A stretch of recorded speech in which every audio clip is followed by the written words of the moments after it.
Selamat siang semuanya, perkenalkan kami dari kelompok 11. Pada hari ini kami akan melakukan presentasi dengan tema peran Pancasila di Indonesia pada masa kini, di mana pada presentasi kali ini terdapat 4 pertanyaan yang akan kami bahas. Sebelum kami membahasnya lebih lanjut, izinkan kami untuk memperkenalkan anggota kelompok kami terlebih dahulu.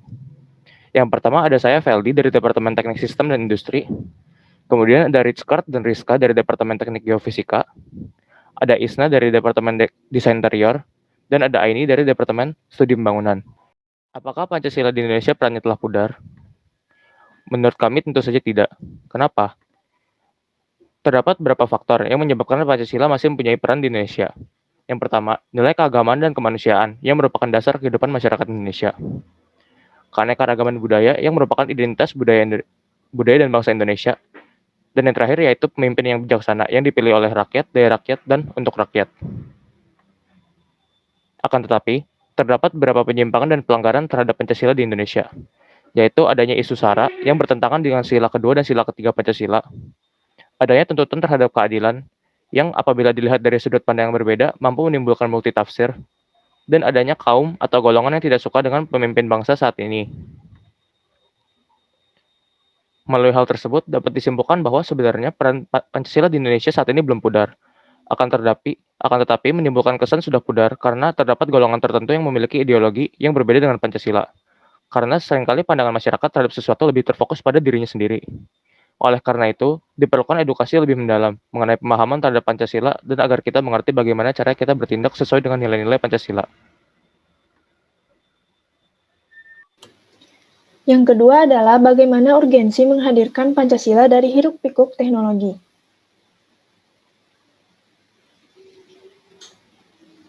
Nah, teknologi itu membawa banyak efek positif maupun efek negatif. Tentunya kita ingin mengurangi atau mencegah adanya efek negatif tersebut dan mendapatkan banyak efek positif dari penggunaan teknologi. Nah, hal ini diperlukan suatu landasan atau pengetahuan agar kita tidak terpengaruh oleh efek negatif perkembangan teknologi. Nah, landasan yang dimaksud di sini adalah Pancasila, yang mana Pancasila fleksibel terhadap perkembangan zaman. Kelima sila dari Pancasila tersebut memiliki makna yang berbeda-beda yang jika kita amalkan dapat membentengi kita dari efek negatif perkembangan teknologi.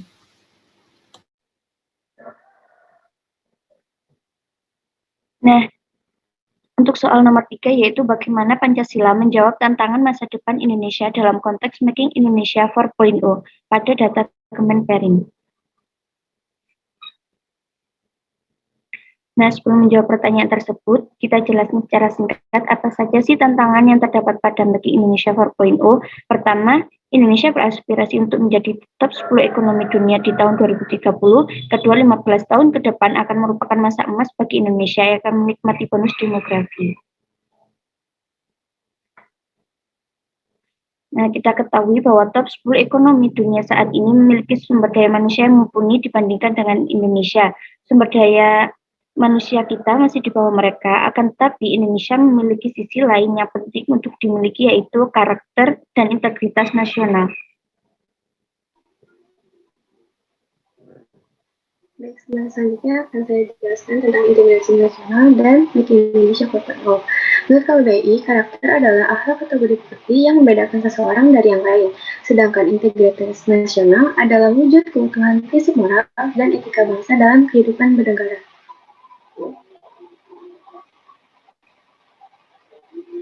Untuk Pancasila dalam menjawab tantangan masa depan Indonesia dalam Making Indonesia 4.0 di era persaingan global yang sangat ketat, di mana merupakan ideologi negara kesatuan Republik Indonesia, menjadikan dasar, asas, pedoman hidup, dan kehidupan bersama dalam negara Indonesia merdeka.